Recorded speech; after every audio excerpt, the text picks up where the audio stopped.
Boa noite a todos, né, que estão participando do evento e dessa palestra. Nós agradecemos esse espaço, né, que nos foi aberto a convite do professor Giovanni, e é com muito prazer, muita satisfação que a gente está aqui hoje para debater um tema que para a gente é muito caro, que é a Mata Atlântica e, fundamentalmente, a Mata Atlântica no estado de Pernambuco. Ok, bom, conforme foi anunciado, né, eu estou como representante do Fórum Socioambiental de Aldeia. O Fórum Socioambiental de Aldeia é uma organização da sociedade civil organizada, né, é uma organização comunitária, na realidade, e também, conforme foi dito, nós integramos o Conselho Gestor da APA Aldeia Bibiribe desde a sua formação, na realidade até antes, né, porque nós participamos das audiências públicas que resultaram no decreto de criação da APA Aldeia Bibiribe. Então, o tema: vulnerabilidades e desafios na APA Aldeia Bibiribe e a armação do arco viário metropolitano. E aqui eu abro um parênteses, e a gente vai falar do arco metropolitano naquilo que se refere ao trecho norte, também chamado de lote 1, que é exatamente o trecho que corta a unidade de conservação APA Aldeia Bibiribe. Eu organizei a apresentação da seguinte forma: os 3 primeiros tópicos, vamos dizer assim, é uma abordagem mais generalizada, né? Primeiro, situar a unidade de conservação, principalmente para aqueles que não são da região aqui, da região metropolitana do Recife. A gente vai passar um pouco pelas iniciativas e desafios para a preservação da Mata Atlântica, aquilo que tem sido feito ou tentado ser feito no Brasil, e aí trazendo o olhar para Pernambuco. Ameaças à unidade, ameaças concretas à unidade de conservação, a essa unidade de conservação, a Aldeia Bibiribe, e a partir do item 4, a gente vai fazer uma imersão nessa questão do arco viário, agora em 2021, fruto de um edital da ADDIPER, né, do Governo do Estado, Secretaria de Infraestrutura e Recursos Hídricos, e, na nossa visão, um edital extremamente mal feito, com muitos erros e mais de um vício, na realidade. A gente colocou um vício insanável na origem, mas resulta em mais de um vício. A partir daí, a gente vai fazer uma imersão nos traçados propostos, o que é que o governo, traduzir as propostas do governo através desse edital, e depois vamos passar um pouco pelo desenvolvimento territorial nos traçados propostos e nos traçados alternativos, né, que esses alternativos são que nós estamos apontando. E com a questão a ser resolvida e a ser pensada: como incluir o oeste da região metropolitana, como essa região pode se favorecer ou não, né, com a passagem dessa obra tão importante e estruturadora para Pernambuco. E, por fim, a gente vai mostrar as propostas alternativas, né, que foram apresentadas ou vêm sendo apresentadas pelo Fórum Socioambiental de Aldeia. Então, situando o território da APA, bom, a gente tem que falar de Mata Atlântica, porque a APA Aldeia Bibiribe, 100% do bioma que está nela inserido é a Mata Atlântica, né? Então, nós temos do lado esquerdo, né, o que consta na lei da Mata Atlântica, né, como o shape reconhecido pela academia do que foi um dia esse bioma, e do lado direito, a realidade em 2018. Né? Não deve ser muito diferente, aliás, deve ser um pouquinho até pior em 2021. Mas o fato é que a gente vê, a partir dessas imagens, isso é fato, a gente vê que o bioma desapareceu. Né? A Mata Atlântica restou pequenas, mais no sul, sudeste, na realidade, tá? E no nordeste, praticamente, ela sumiu com alguma coisa ainda que pode ser percebida ali ao norte do Espírito Santo, sul da Bahia. Né? Mas no restante, a gente praticamente, esse é um bioma próximo da extinção. Bom, então os parcos, fragmentos da floresta que restaram em Pernambuco, eles estão concentrados majoritariamente, né, em 31 mil hectares, que representa a área de proteção ambiental APA Aldeia Bibiribe. Não que seja 31 mil hectares de mata, né? Não, 31 mil hectares é a área da APA Aldeia Bibiribe. Então, trazendo aquela imagem, né, do que foi supostamente um dia a Mata Atlântica, a gente vê aqui em detalhe o pequeno, né, fragmento, o conjunto de fragmentos, na realidade, que é a APA Aldeia Bibiribe. Então, e você consegue ver de Alagoas para Paraíba, o que praticamente se vê nessa imagem de satélite a uma certa altura, salvo engano, são 40 quilômetros, não sei bem, mas enfim, uma altura razoável, né, para você ver isso na tela do computador. Isso é o que a gente enxerga. E dentro da APA de Bibiribe, desde agora, vamos se acostumar com esse bloco de mata aqui, né, que a gente vai ver ele detalhadamente, mas chama a atenção. Bom, em 1986, na época do governador Krause, que foi um governo de transição, né, um grupo de homens e mulheres, enfim, eles pensaram essa área, veja, na década de 80, né, e eles deduziram, eles entenderam que essa área é uma área muito importante do ponto de vista de mananciais, tanto dos superficiais, né, dos pequenos rios litorâneos que compõem esse território, mas fundamentalmente também por conta do aquífero, principalmente o Beberibe, pega uma parte, salvo engano, pega uma parte do Barreiros, mas fundamentalmente o Beberibe, né? E o espírito da lei, muito embora não tenha sido muito bem redigido e até hoje causa alguns problemas de interpretação, mas o espírito da lei é claro, tá? O espírito da lei é reduzir o adensamento populacional através de uma regulamentação, né? Então, aí está delimitado. Já em 2010, o governador Eduardo Campos, ele decreta finalmente a criação dessa unidade de conservação, a APA Aldeia Bibiribe, né? Está delimitado também um espaço. Aqui a gente vê um dedo, né? E um fragmento de mata que ficou fora. Depois eu vou até fazer essa observação, mas ficou fora porque a gestão municipal de um município chamado Abreu e Lima não concordou, né, que esse espaço fosse integrado na unidade de conservação. Então, restou isso que está delineado. Então, é um território duplamente protegido, né, são duas leis, uma lei e um decreto, fora o arcabouço legal, né, que cobre a Mata Atlântica, Código Florestal e tudo mais. Além disso, dentro dessa unidade de conservação, né, existe nela, está também, faz parte desse território, 5 unidades de conservação de proteção integral, né, o ESEC Caetés, o Parque Dois Irmãos e 3 RVS, né, estão distribuídas dessa forma. Bom, eu chamei atenção, né, detalhei esses fragmentos, porque muito embora eles estejam fora da APA de Bibiribe, né, a maioria deles, com exceção do 3, mas eles também são importantes e é uma pena que eles não tenham se integrado também. Mas, de qualquer forma, eles estão destacados porque o arco viário, conforme a gente vai ver mais na frente, é uma ameaça também para eles, né? Não só dentro do território da APA, mas também fora do território da APA, onde alguns fragmentos importantes são destacados. Por exemplo, esse fragmento 1, aqui nesse fragmento, né, quem conhece a PE 41, ele fica um pouco ao norte da PE 41, aqui é um conjunto de fragmentos que é muito estudado pela academia, tanto a federal quanto a rural, né?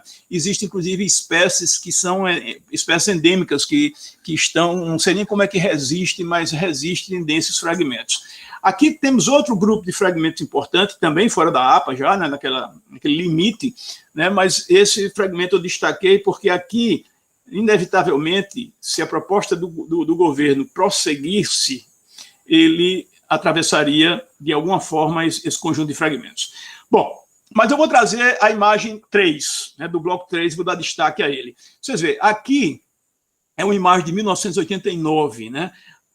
Do lado aqui mais acima é a mata do Seiminique, né? É o campo de instrução Marechal Newton Cavalcante, é um centro de instrução do Exército. Essa mata não existia até a década de 40, ela era constituída de engenhos de cana, praticamente ela era cana de açúcar.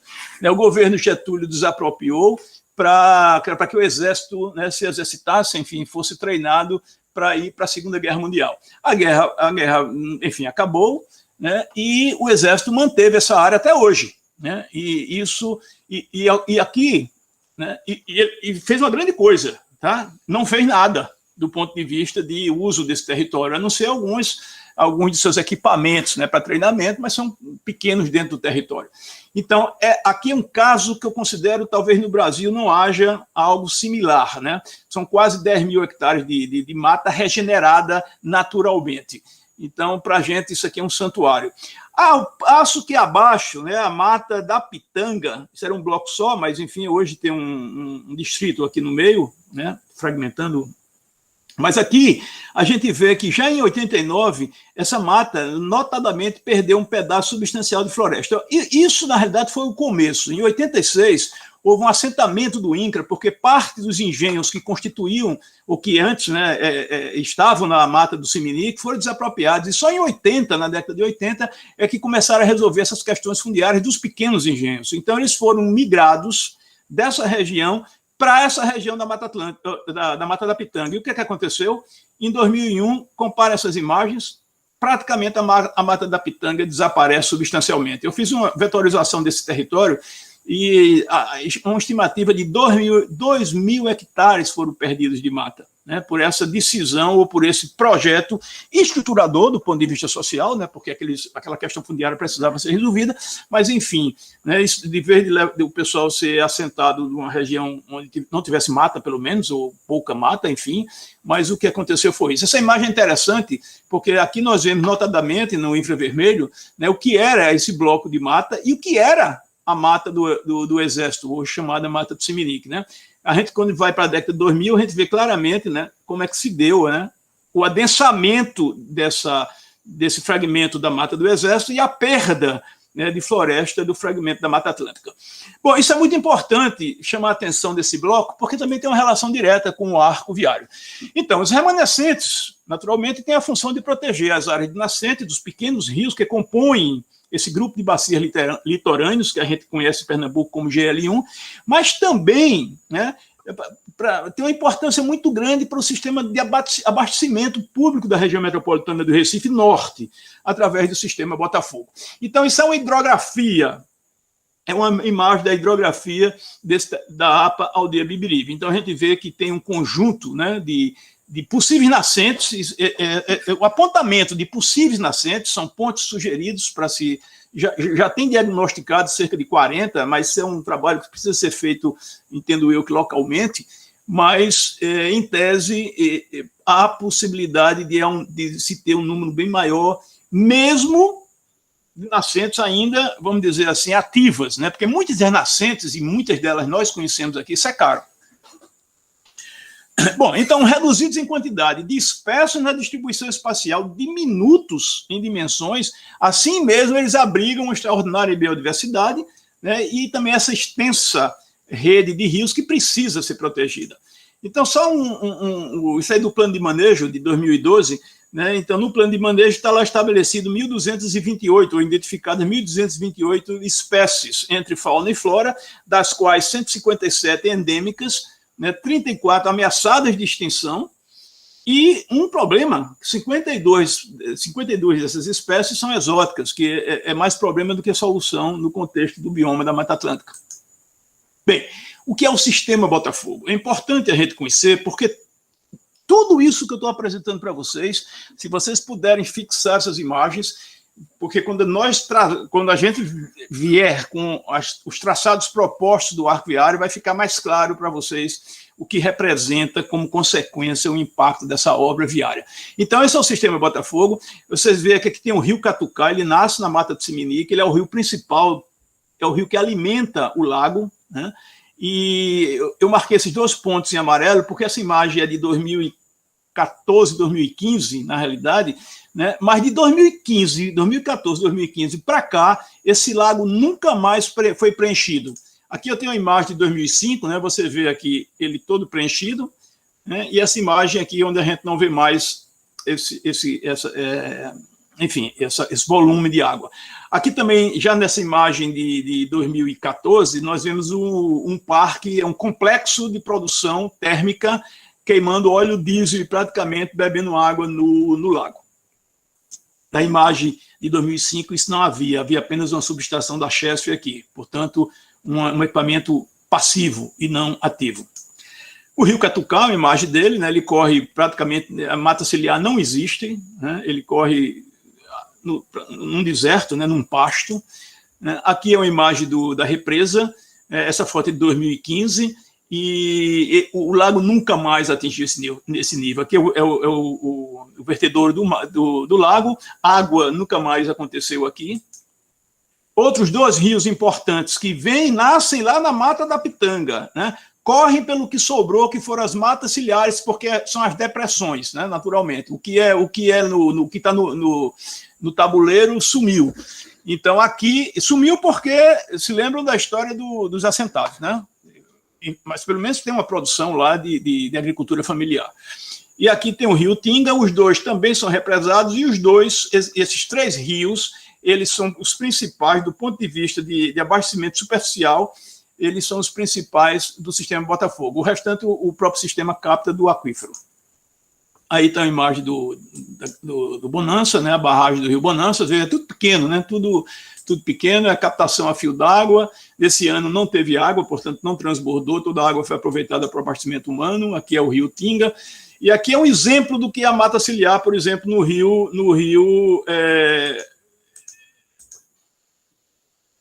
a mata ciliar do rio Bonança, né? Veja que coisa maravilhosa. Aqui é a aldeia.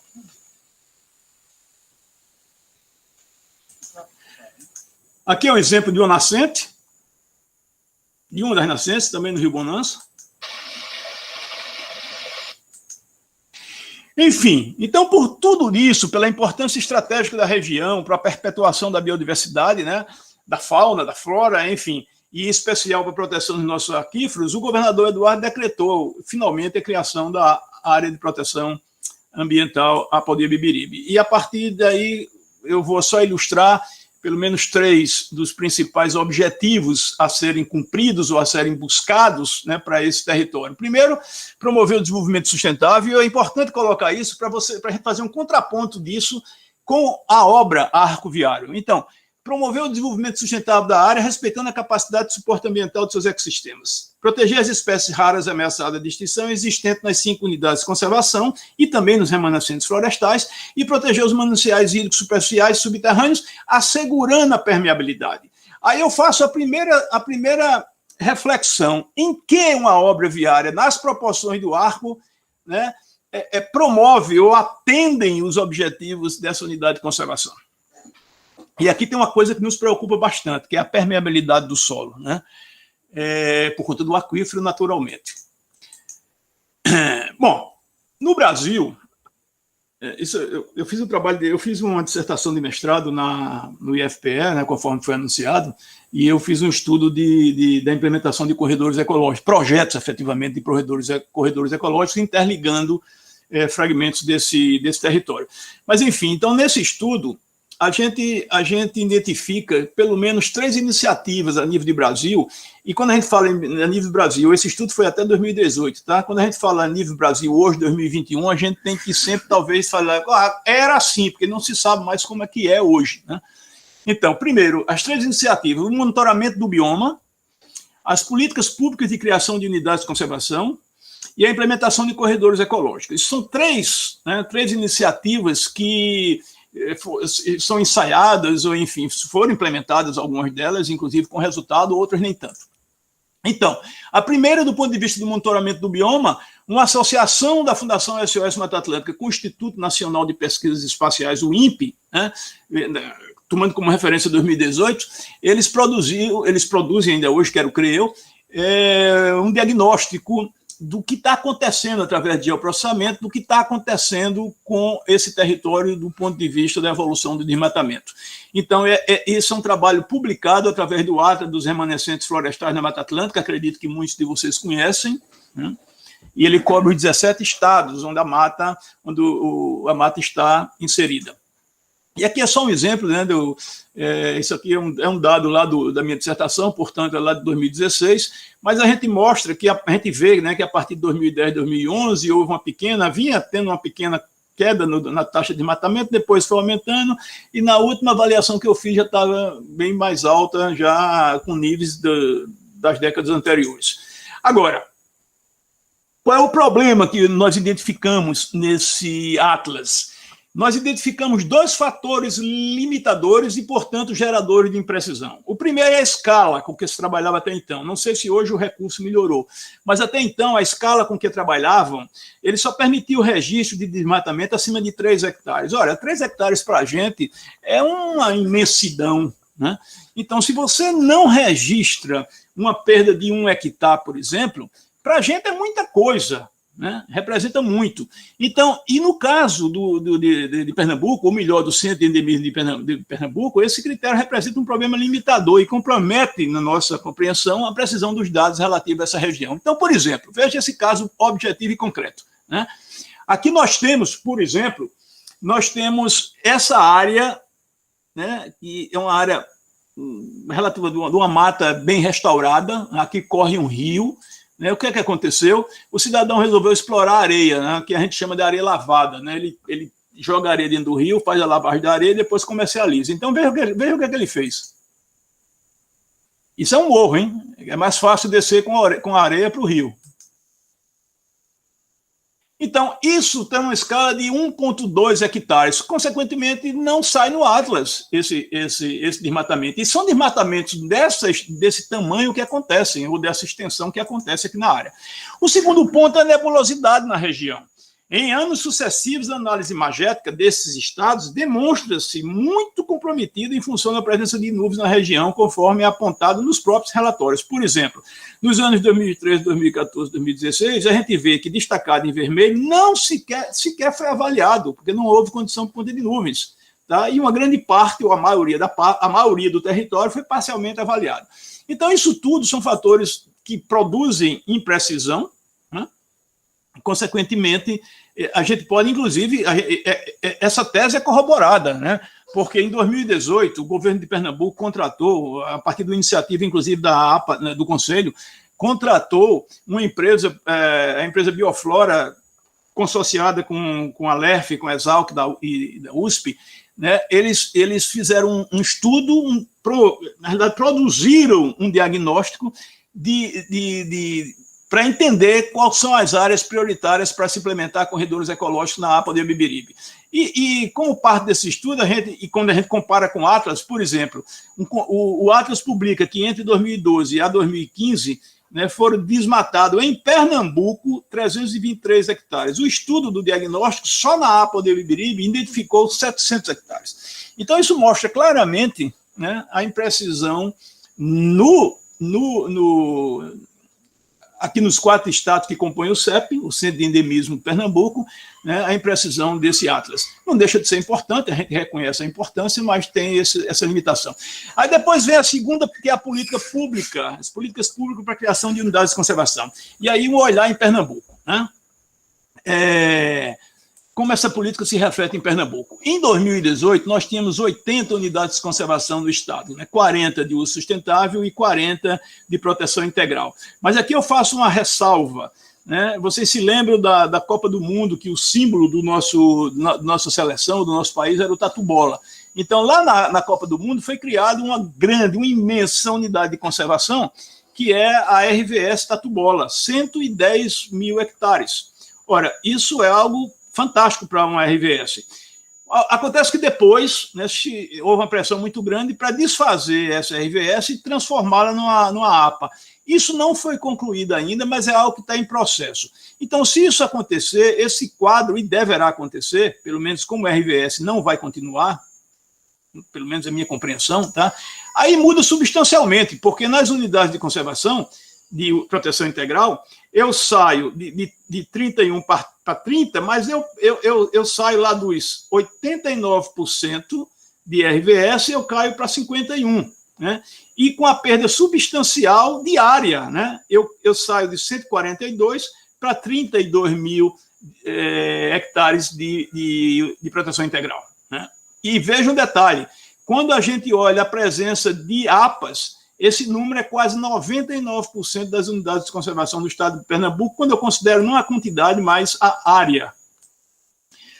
Bom, isso é um resumo, tá? Mas também tem as federais, quando a gente soma unidade estadual e federal, não muda muito a figura, você vê que as APAs ocupam 99% no caso das federais, que não distinguem muito do que acontece no nível estadual, né? E então essa é a situação, a unidade de conservação de uso sustentável, a APA, é quem predomina, mas predomina de forma quase que total, né? no estado, do ponto de vista de território, de ocupação de território. Bom, na escala de categorização de 1 a 6, né, quanto aos usos restritivos nas unidades, a APA destaca-se como classe 6, ou seja, a menos restritiva, com um leque amplo de usos e atividades previstos, tais como agropecuária, atividades industriais, núcleos populacionais, rurais e urbanos. Quando a gente desce o olhar sobre a APA da APA de Bibiribe, tudo isso está lá, e um pouquinho mais. Né? Então, uma efetiva proteção de um território com um grau de permissividade, como previsto em uma área de proteção ambiental, é bastante dificultada. Pelo quadro exposto, conclui-se que o prognóstico para a preservação em Pernambuco é pouco alvissareiro, e eu quero crer que não deve mudar muito na maior parte dos estados da federação.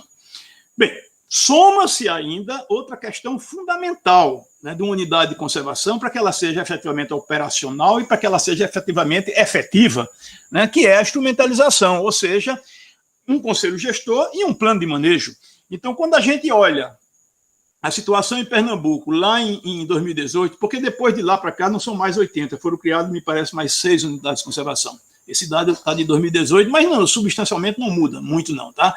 Então, das 102 unidades de conservação, apenas 6 têm conselho gestor no plano estadual e 6 no plano federal, totalizando 12 de 102, ou seja, 10% praticamente é que tem conselho gestor. E a figura é a mesma no plano de manejo. O governo do estado de Pernambuco, esse ano, né, já contratou, através de uma licitação, uma OS para desenvolver simultaneamente 40 planos de manejos. Né? É um projeto audacioso e enfim, né, vamos torcer para que se consiga evoluir isso. Nos deixa uma preocupação. Plano de manejo sem conselho gestor é bonito nas instantes, né, efetivamente. Bom, então essa é uma região que sofre também uma pressão imobiliária da periferia, tanto do leste, quanto do sul, quanto do norte. Não recebe ainda do oeste, mas o arco viário se propõe a passar aqui, nessa região daqui. Então, a pressão imobiliária vai ser produzida no centro da unidade de conservação. Ela deixa de ser só apenas periférica, como ela existe hoje, e ela passa a ser brotada, ou nascer no centro da unidade de conservação. Bom, e por fim, a estratégia para a implementação de corretores no Brasil, eu vou passar rápido, né? Isso foi algo pensado, mas no final das contas produziu pouco resultado, produziu algum resultado, mas pouco resultado. Eu não vou me ater a essa discussão, eu vou apenas chegar de que aqui, né, aqui tem o projeto do Corredor Central, ou seja, o Corredor Central da Mata Atlântica, que fica ali do norte do Espírito Santo e sul da Bahia, né, ele guarda uma similaridade muito grande com a APA, Aldeia Bibiribe. Ele integra importantes fragmentos do bioma, com várias unidades de conservação, de diferentes categorizações, distanciadas entre si, circundadas por um conjunto diversificado de sistemas antrópicos, complexos industriais, agropecuária, enfim, isso é a mesma definição da nossa unidade de conservação. Mas o governo de Pernambuco contratou aquela empresa, a Bioflora, para desenvolver um diagnóstico de implantação de corredores ecológicos, e o resultado está aqui. Essa área em verde claro é a área que o estudo, o diagnóstico, indicou para que seja reflorestado para interligar aquelas unidades de conservação de proteção integral que estão na periferia da APA de Bibiribe. Eu destaquei esse com número 1, esse território, porque aqui está previsto, e veja, que os corredores ecológicos na APA de Bibiribe é um decreto, né? Ou seja, tem força de lei. E aqui, onde está previsto a interligação dessa RVS São José com os fragmentos da Mata da Pitanga, né, nesse espaço também passa o arco viário metropolitano. Ou seja, o arco viário atropela os corredores antes dos corredores nascer. Né? Isso é outra coisa que não faz muito sentido, mas enfim. Bom, então vamos agora entrar nos projetos do governo implantados no território da APA de Bibiribe, ou seja, uma avaliação da ação do governo agora. A gente não vai mais discutir o pensar do governo, mas a ação. Então, primeiro, a implementação de um complexo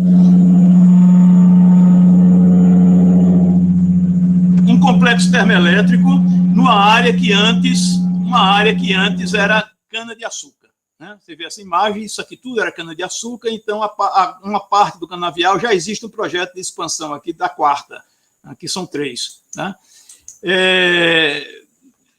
os caminhões vinham de Suape, passavam pela estrada de Aldeia, passavam pelo distrito, é uma verdadeira, ou seja, a termoelétrica ela sai do espaço dela e ela vai para a cidade. Nós conseguimos retirá-la da estrada de Aldeia, da rodovia, né, e através de um TAC ela passou a procurar outros caminhos para chegar lá no meio da APA. Os gasodutos, né, o caminho tem que ser esse? Essa é uma pergunta, né, porque o gasoduto na realidade é uma estrada sem asfalto. Teve a RIMA, houve audiência pública, ninguém sabe, ninguém viu, ninguém soube se aconteceu, né? E a tão propalada compensação ambiental aconteceu, se houve, onde houve, reconstituiu-se algum bioma, né? Essa é a imagem do gasoduto que corta a APA Aldeia-Bibiribe. E aí tem uma pressão imobiliária gigantesca, né? São os vários condomínios que se instalam e agora com a pandemia isso virou um caso sério, né? Todo dia a gente vê anúncio de um novo condomínio, né? Mas aqui tem um detalhe, da mesma forma que eu mostrei uma migração da cana para um núcleo industrial, aqui a gente vê uma migração da cana para condomínios, né? E aí você vê um condomínio construído onde era cana antes, e já com detalhe, eles agora é o primeiro condomínio construído asfaltado, entregue com ruas asfaltadas. Não é uma tradição em Aldeia de os condomínios serem asfaltados, no máximo pavimentados com paralelepípedo, no máximo.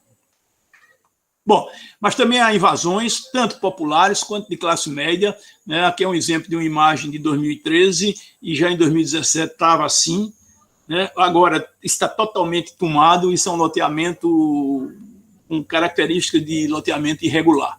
Do ponto de vista legal, é irregular, porque a lei de proteção de mananciais não permite que se construa tão próximo dos talvegs.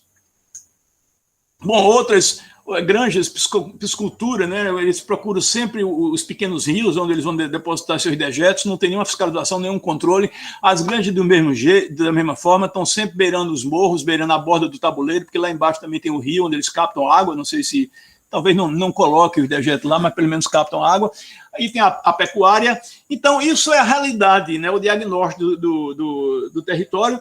E agora vamos para, efetivamente, o arco viário metropolitano, essa, entre aspas, armação.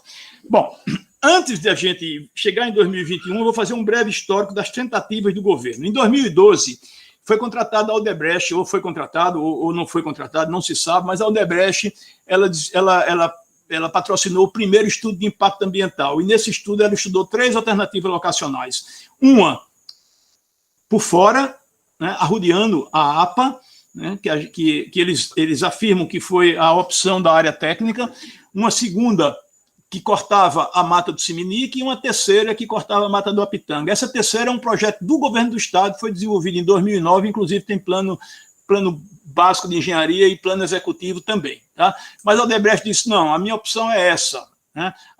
Essa opção do governo tem um impacto muito grande nessa mata da Pitanga, essa outra não justifica porque é muito longa, é mais cara, e a de melhor atrativo financeiro é essa que corta a mata do Siminique. Né? E ele justificava pelo tráfego. No estudo de tráfego, ele disse que no primeiro ano só passaria 76 carros, e 30 anos depois passaria 202. E aí a primeira pergunta, para que é um arco? Se o tráfego é isso, e a gente sabe que isso não é real, o tráfego é gigantesco. Bom, esse EIA-RIMA foi indeferido por uma ação, inclusive do Fórum Socioambiental de Aldeia. Em 2014, o projeto foi para o DENIT, e o DENIT já lançou o edital de plano básico, plano executivo e construção, e obra. Né? E utilizou o quê? Utilizou o traçado do governo. Nós impugnamos esse edital, o edital foi inicialmente adiado, posteriormente foi suspenso, e quem anunciou a suspensão foi o Tarcísio Gomes de Freitas, não sei se já ouviram falar do cidadão, mas foi exatamente ele. Né? E o edital foi impugnado, não prosseguiu, e se estabeleceu que o DENIT, e até pela rejeição da própria Agência Estadual do Meio Ambiente, o DENIT ia desenvolver alternativas locacionais, e o fez, né? Fez vários estudos, os estudos estão todos eles, vocês veem aqui, né, por fora da APA Aldeia-Bibiribe. Portanto, nós, sociedade civil, esperávamos que agora em 2021, naturalmente se utilizasse um desses estudos que o DENIT fez, mas para nossa surpresa, nada disso aconteceu. Eles lançaram um edital que consta da elaboração de um projeto básico de engenharia, um plano de desenvolvimento territorial, um estudo de pré-viabilidade técnica e econômica e estudos ambientais, ou seja, elaboração do projeto básico junto com EIA-RIMA. Né? Então, esse é o primeiro vício na nossa compreensão. Agora, ele foi precedido, esse edital foi de outubro de 2020. Em fevereiro de 2020, o governador do estado, ele altera o decreto original da APA de Bibiribe, assinado pelo Eduardo Campos, e ele insere a compatibilização do território da APA a projetos estruturadores como o Arco Metropolitano. Então, na realidade, intencionalmente, o governo se preparou para lançar um edital que permitisse que o Arco cortava a APA de Bibiribe.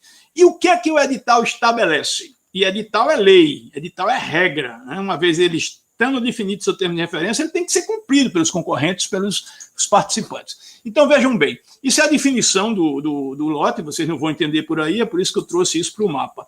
Então, o que é que ele diz? Ele diz que o arco tem que ser definido como começo aqui, nesses dois pontos, entre esses dois espaços, que é o limite de Itapsuma, onde a PE 41 se encontra com a 101, superposta. Agora, o que é o mais agravante? O mais agravante está aqui.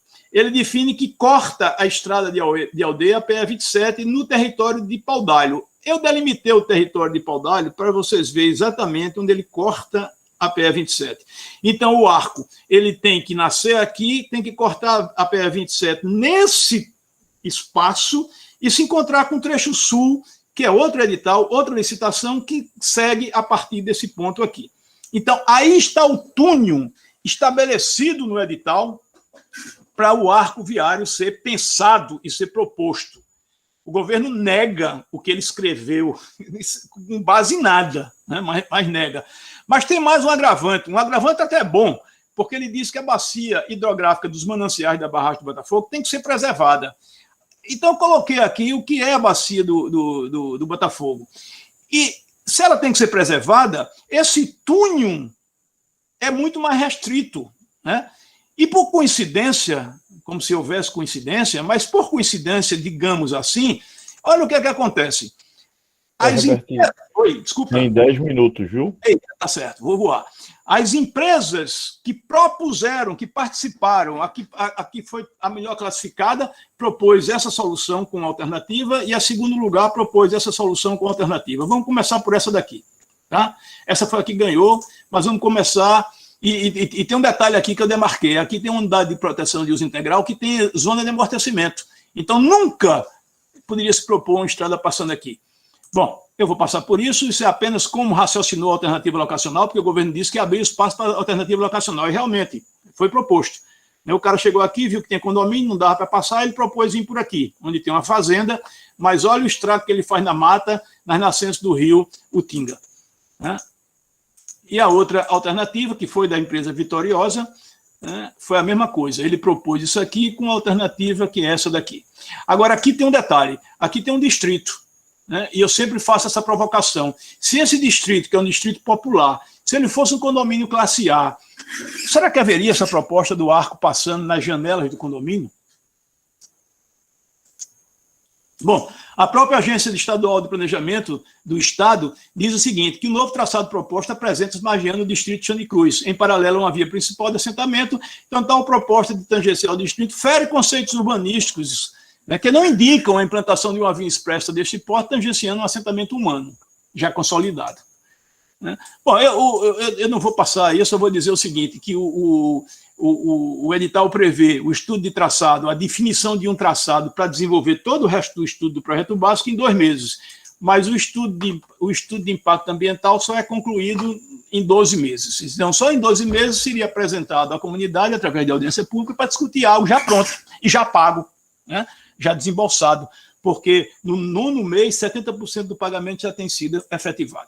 Bom, o governo nega tudo isso, diz que escolheu alternativas, não escolheu alternativas antigas, mas a gente demonstra que sim, que escolheu, e tem toda uma história aí que não... Né, isso aí, a empresa que ganhou é o tal da engenharia criativa, e agora vamos para o desenvolvimento territorial dos traçados propostos. Então, vejam bem, uma rodovia ela tem uma área direta de influência, né, ela tem uma área indireta de influência e uma área indireta.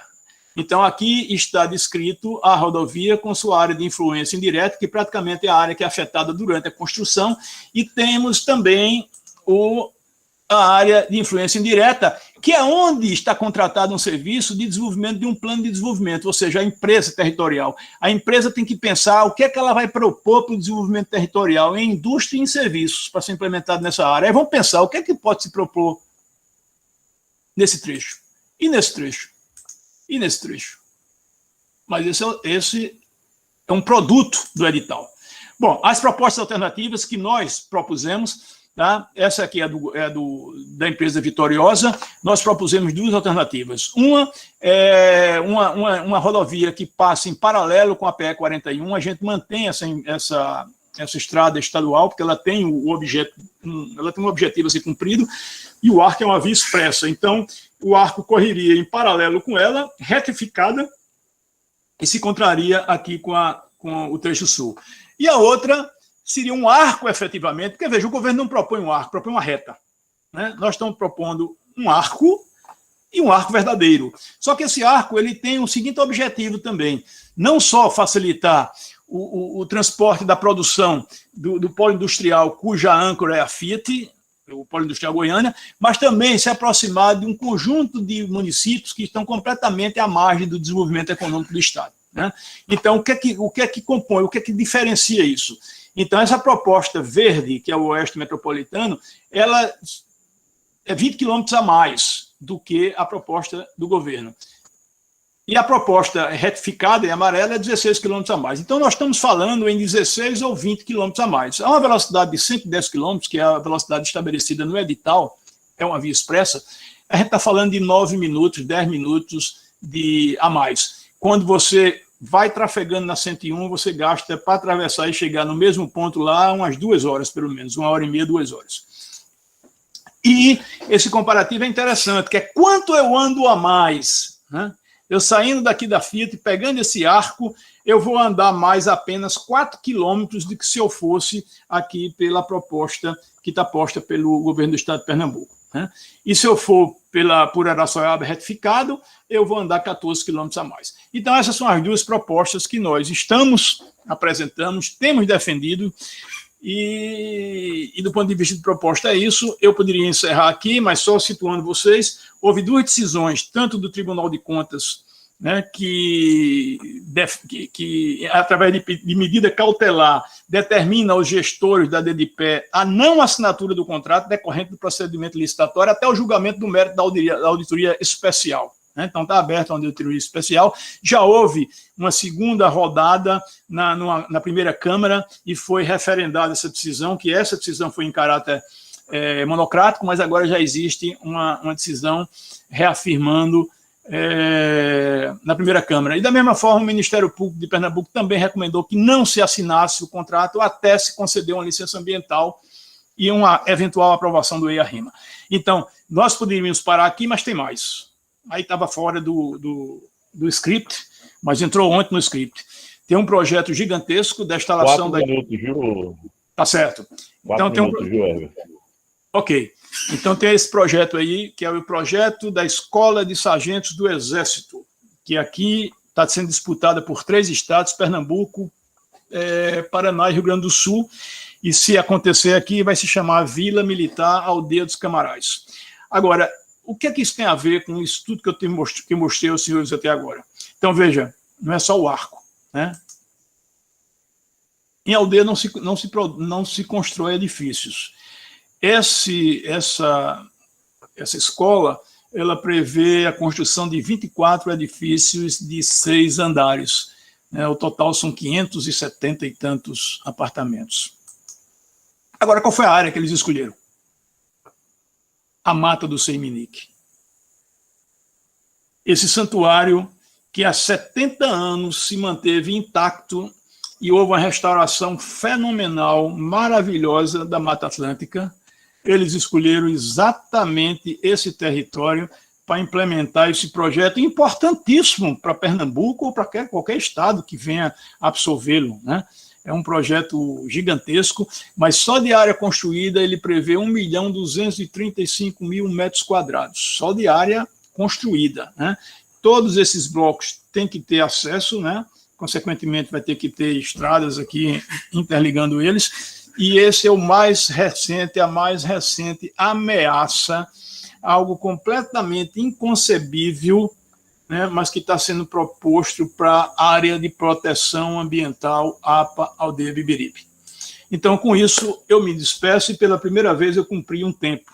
Então, eu agradeço a todos pelo interesse na causa em defesa do que restou da Mata Atlântica em Pernambuco.